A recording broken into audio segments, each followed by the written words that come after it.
toe ek die eerste keer Amerika toe gegaan het, weet ek het 'n passie vir hoë opbrengste en goed en ek het toe nou weet ek moes gefact-check het daai kant wie's die ouens om wat weet hoe dinge werk en hoe om opbrengs te maak en ja, so daar's 'n hele paar ouens wat opbrengs maak. Hierdie is meneer Droland homself.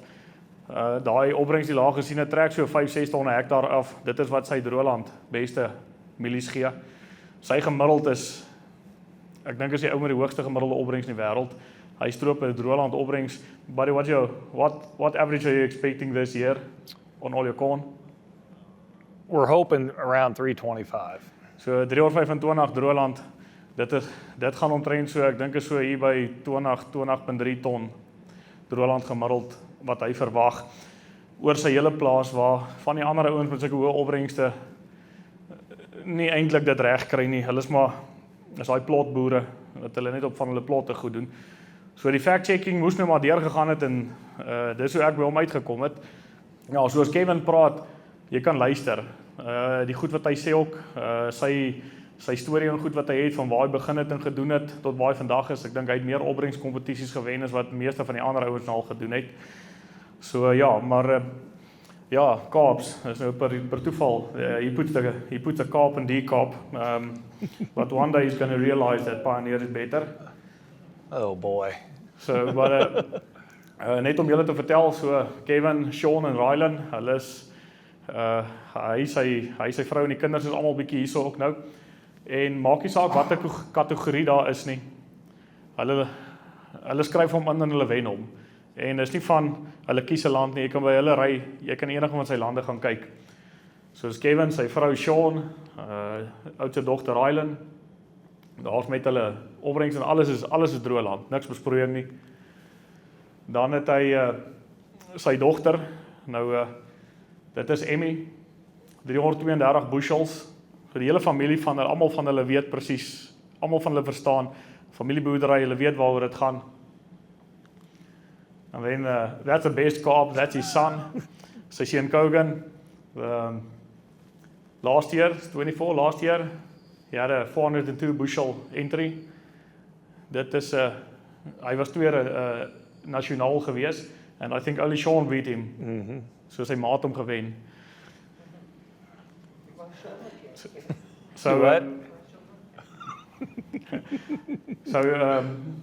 Dis hoe dit lyk by hom. Indiana, daai deel is amper as jy ek sê toe ry, nou kom maar by Greytown se area, daar Howick, dis amper daai tipe terrein. En daar stap hy in sy mielies en ek moet vir julle sê die eerste keer toe ek daar was om 'n halfdag saam met hom in 'n mielieland te loop en te luister die kennis wat hy het. Ek weet nie waar hy het geleer het of waar hy het ge-AI het nie, maar hy is verskriklik. Hy's ongelooflik slim. En by hom het ek gesien, dis die eerste keer dat ek sien op 'n 126.000 stand dat daar nie 'n kolletjie op 'n mielie is van onder tot bo nie. So hy het ongelooflike aandag wat hy gee aan grondgesondheid en aan plantgesondheid en dit is waar die voorkomende ding inkom. En ja, dit is soos sy mielies daarso by hom lyk. Op die hoë staan hy mooi skoon blare. En that's his trophy room. So apparently he's won, I don't know how many competitions, but mostly all of them.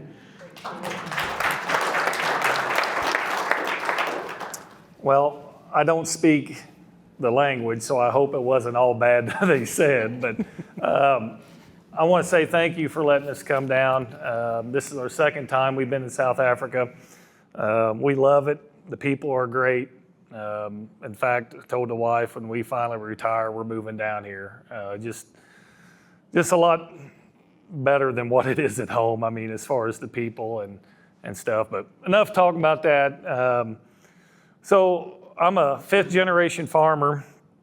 I kind of farm different than what is taught, I guess, in the schools and colleges. I never went to college for agriculture. I was taught by my grandparents and my great uncle to farm. And we'll go back to 2007, and this all ties into fungicides, but we happened to get into the National Corn Growers Yield Contest in 2007, and We really didn't do too much. We got second place. Well, the next year, I thought it was pretty easy. The next year we entered, I got beat, I got pissed off, and then I started learning what to do on our farm to make it better. So I do have a question. How wet should your corn be when it black layers?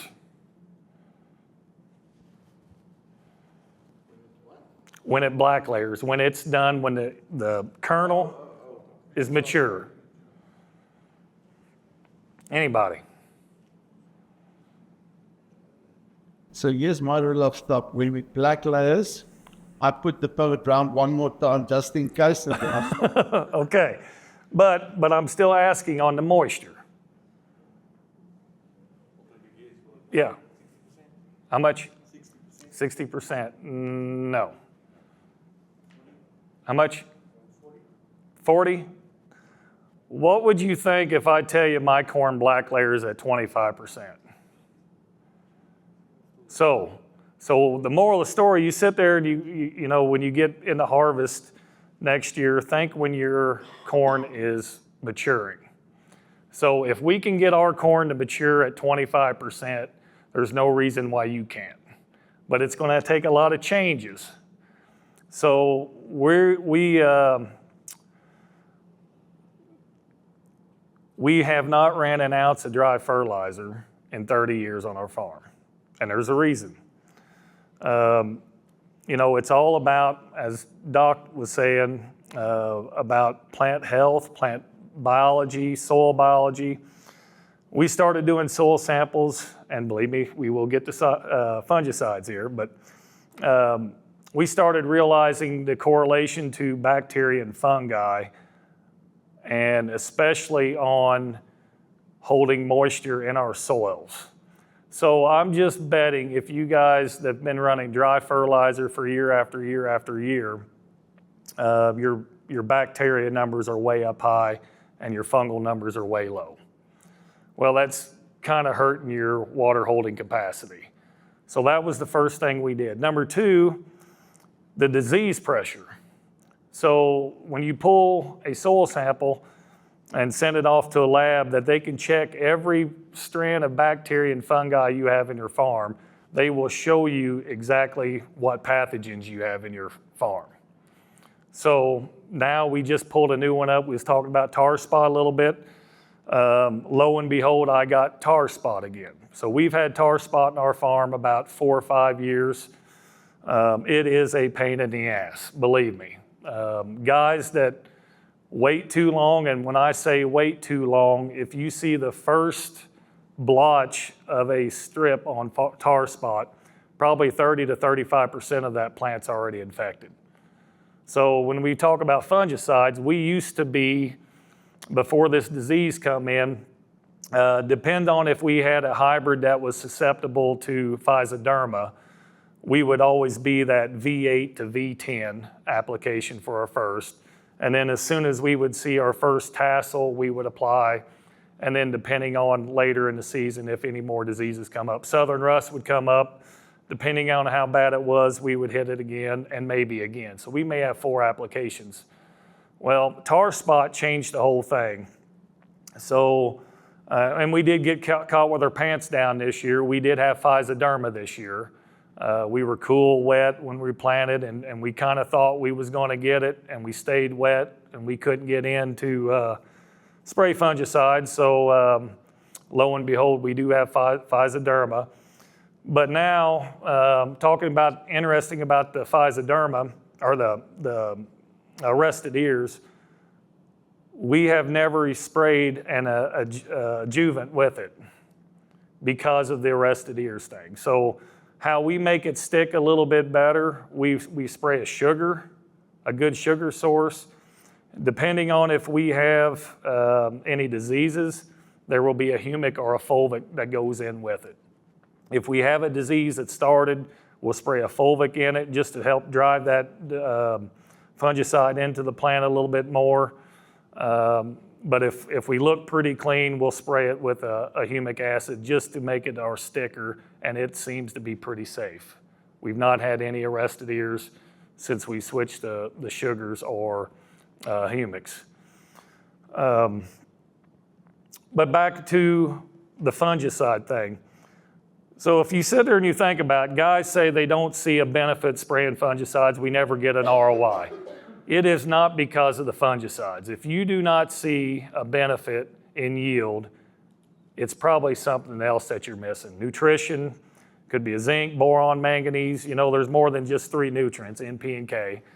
You know, we've learned over the years, we grew our 425 bushel on how many pounds? Anybody want to guess how many pounds of, well, kilos, I guess, it'd be easier. How many kilos do you think we grew 425 bushel? I think that's around 25 ton, right? 28.8 ton. How many units of nitrogen did we put down? And nitrogen is going to be a big thing talking about plant health too. I got a bone to pick. So if you're over applying nitrogen, you are also hurting the health of the corn plant. It will get sicker. You come into a drought, it will show more drought stress. So how many of you guys pull tissue samples? 1, 2? Do you know what you're looking at on your tissue samples? You have any idea on the numbers? So I'll tell you, we've been pulling tissue samples now for about 16 years. I don't pay any attention to what their recommendations are or their colors, red, green, yellow, whatever. We base it off of the years and years of yield. So we know year after year, you know, well, maybe we'll work on this nutrient. But I'm telling you, 99% of the guys in the United States puts way, way too much nitrogen, and it affects every other nutrient uptake and the plant health. I promise you, we've been there, we've done it. We went up to 400 pounds per acre trying to grow 500 bushel corn. We grew the 425 on 180 units, which would be roughly 180 kg per hectare. So, you know, we're almost to that 0.5, 0.4 units of nitrogen, what we call pounds of nitrogen to a bushel, which is really, really good. I think the U.S. average is about a 1.1, and a big part of it is they're over fertilizing. But when we talk about all the fertility that we do, it don't do me a bit of good if I come in and let a disease get it. So if I sit there and I think of all my inputs, which are already on, my N, P, K, zinc, sulfur, manganese, boron, zinc, I've already got all that applied. It's not very smart for me not to keep it healthy all the way through the year, is it? So applying fungicides now, so we have a strict mandate. I don't care if the crop looks perfectly clean. When we see our first tassel, we are applying fungicides. So not only we get the benefits of protection of disease, but heat. Heat is a problem. Anytime you get above 32 degrees Celsius, you are putting stress on that corn plant during the day. Nighttime, anytime you're above 22 degrees Celsius, you are losing bushels or burning energy to cool down. The day before we left Donnie, we had heat index of 119 at my house. So we were hot. That's almost 50 degrees Celsius. So what we use the fungicides for, the strobies, what we're really after is to cool that plant. So I promise you, where you spray a fungicide, you will drop the canopy temperature at least 7 degrees. So that's what? How many Celsius is 7? 2.5, 3? What? I can't. That's your job to convert this. But that's what we're saying. So my goal is to have my corn from tassel to black layer. I want at least 70 days of grain fill. So the hotter you get, you're accumulating more GDUs. The plant is using more energy, burning up energy that is not going to that kernel. So we use fungicides. You know, there's only two ways to get rid of ethylene in a plant. Ethylene is the bad hormone that a plant makes under stress. One is fungicides with a strobe. Number two is if you got high calcium numbers in your plant. Now you can't get too high, but calcium will help pull the ethylene from the leaves, and it has to extrude through the plant. So the higher calcium numbers you have, the more you can move in and out. So there's the only two ways of all the other voodoo crap that's being sold that we have ever found to lower not only the temperature in the plant, but the ethylene in the plant. So heat is not a good thing. You know, in a perfect world, you know, I'm trying to do the conversion here now.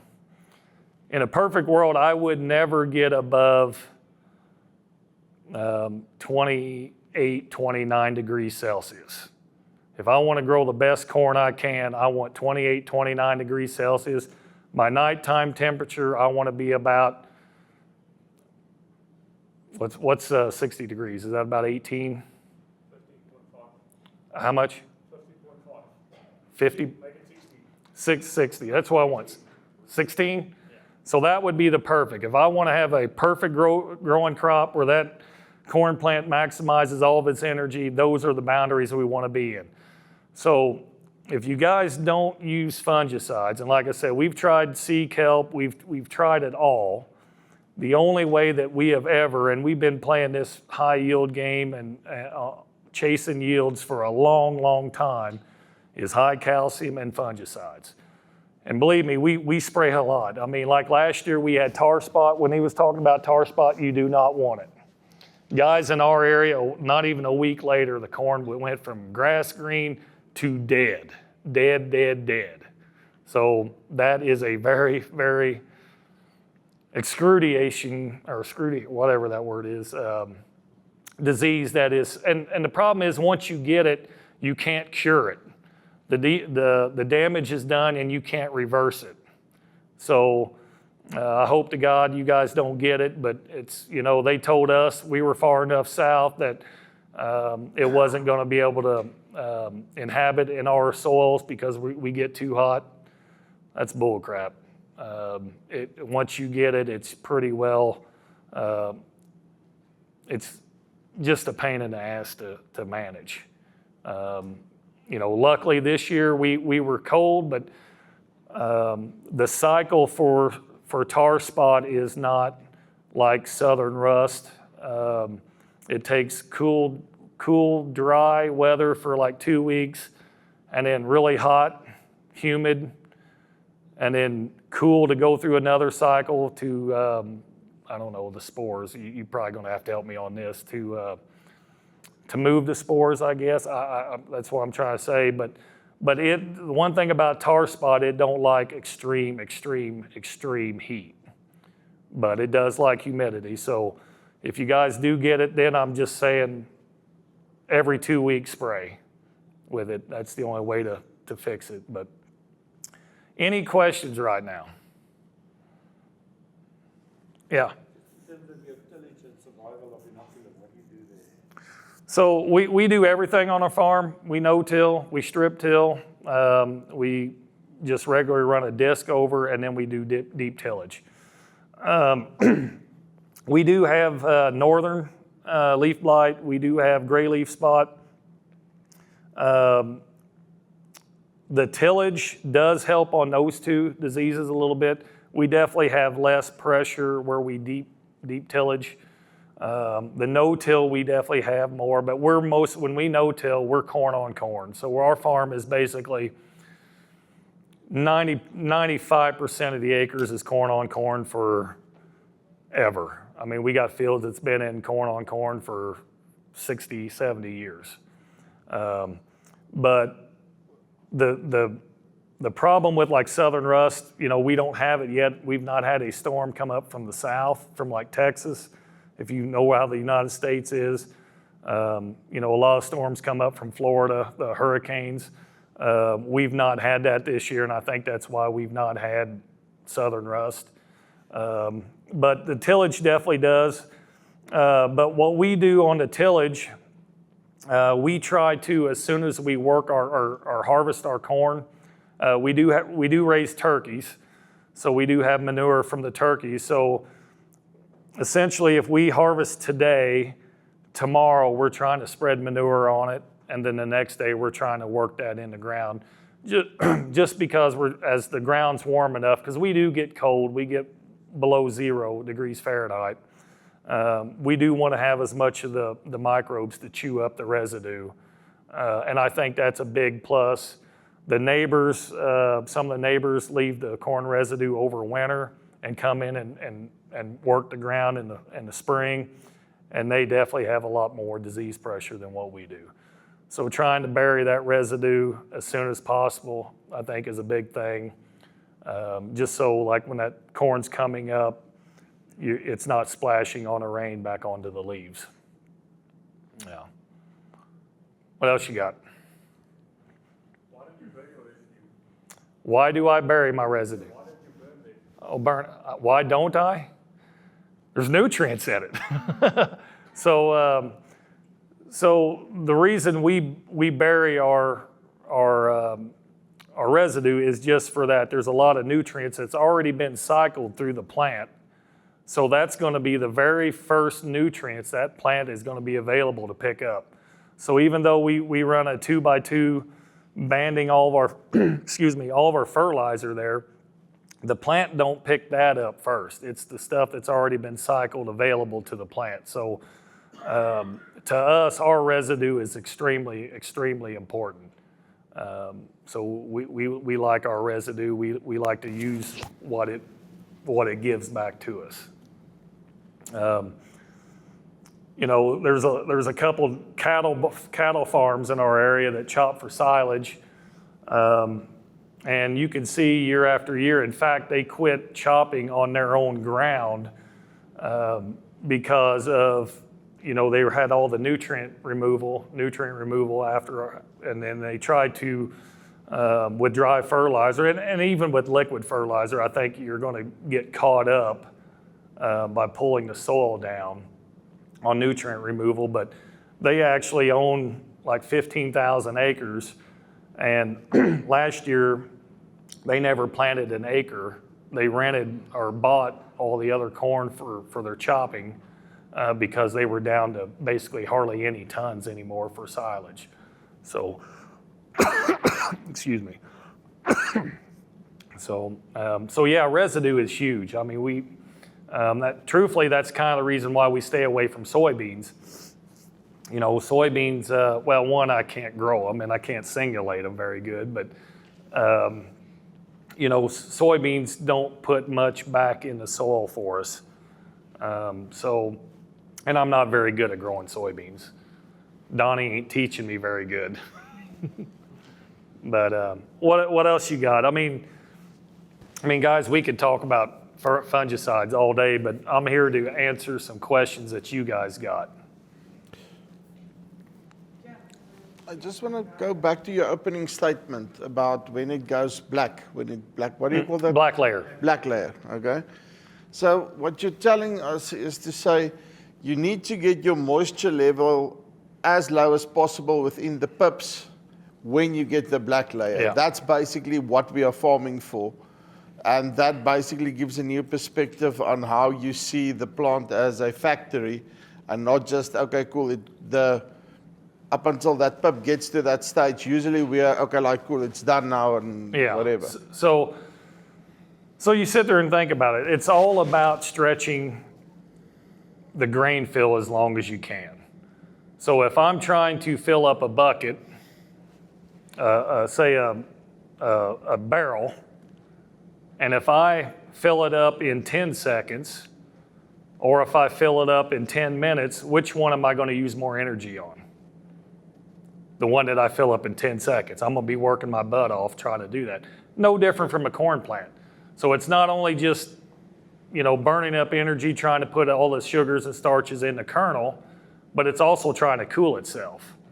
So like I said, as far as I know, there's only 2 ways that a corn plant can get rid of the ethylene in it.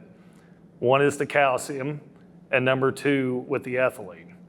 So if you pull a corn leaf, and anytime, I'm sorry I don't have no pictures, but anytime you see a disease dead spot in that leaf, if you look at that leaf and there's a vein, you know, you look in it, you'll see a little vein. Well, if that disease spot is this far from the stalk, that whole line all the way up to the tip of that leaf is not doing you anything because it's dead. It can't pass through that. Does that make sense? So you think about spraying fungicides and go back and look on the diseases that you've had over the years, how much you're losing on the table by not having that plant as healthy as what it can be. I mean, it is, I mean, I guarantee you you could probably knock 75 to 80 bushel off of our yields if we would not be using fungicides. Because all, you know, the northern and the gray would nip a little bit of it, and then we get the tar spot or southern rust, depending on how bad it is. I mean, it can knock, you know, 100, 150 bushel off of our yields. The tar spot did. The guys that did not spray fungicides. So, I mean, so you sit back and think about when you sprayed fungicide, if some of you guys say you didn't see a benefit of it, it's not the fungicide fault. There's other issues that's going on your farming practices why that is not helping. I mean, just the strobe by itself, not without any diseases, should be gaining you bush, should pay for itself. Just the strobies by itself. If you're not getting that, I would probably go through and check my other management out on the farm, because most of the guys that are growing, that are paying attention to what they're doing, I shouldn't say it that way, but that are managing the crop really hard will say the same thing. Fungicides is an absolute must, especially under heat stress. Just the strobies in it will pay, at least pay for itself. And then talk about harvestability. Now, we harvest our crop a little bit quicker than you guys because we have dryers and you know, we're trying, as soon as our corn black layers, we're out there shelling corn. So as soon as the day I see it black layered, boom, we're out there harvesting. So you guys have to wait till it's like 14%, is that right, Donnie? So you sit there and you think about it, how many days you know, storms or whatever. I mean, I'm just telling you, if I had to wait till 14%, our corn would be flat. Under no matter how many fungicide passes, it's just because of the weather. You know, we have hurricanes come up. I mean, we've had four storms this year that were over 90-mile-an-hour winds that we had, flattened some of our corn early. So we have a lot of bad storms that come through our area. But the late season is what is huge for us. You know, you don't take too many years of corn to lose bushels, and it don't take that many corn to pay for the fungicide. So I would throw fungicides in the top 3 on my yields as far as importance for us to get our yields. Probably number 1 as being as efficient ROI because of everything else that we spend. You know, we got our nitrogen, our seed corn, all of our other inputs are bought, and I'll be darned if I spent 90% of my money and then I let a disease come in and rob that from me, because that's, you know, disease is pretty easy to, I'm not saying prevent, but you can pretty well stop it anymore with a sprayer. You know, it's not like you're taking much time. And we have a ground rig. I love a ground rig. We have a Miller sprayer. You know, we've tried drones, we've tried helicopters, we've tried airplanes. And I'm by no means ripping on them or downgrading them, but it's just a simple math thing. It's gallons, you know, and on some of our big tall corn, we will run 20 to 25 gallons per acre, which once again would be what?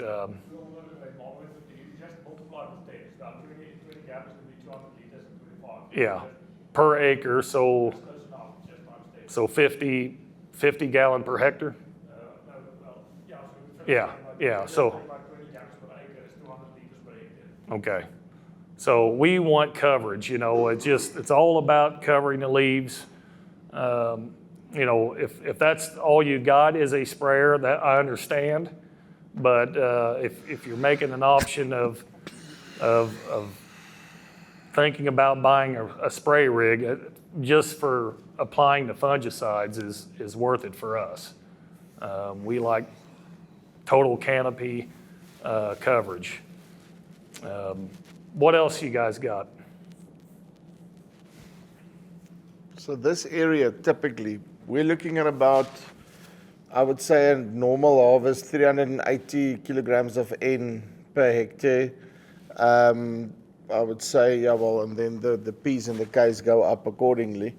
So we are really investing heavily into the nitrogen, but also over the period of the crop's life cycle, because we've got depleted soils. It's almost like as I say, a stand medium. And is it then the case that you will still, because you need the legs on the nitrogen to get there as well, but if you now, let's say, for example, I say, okay, cool, I'm going to cut down 40 or 50 ends or whatever I would need to be able to fund the fungicide and put in an extra spray of the fungicide, do you think I'll get my ROI on that? 100%. Without a doubt, my opinion. I mean, I'm just saying, so I have a consulting company, Midwest Advanced Crop Consulting. So we got guys everywhere, across the world. And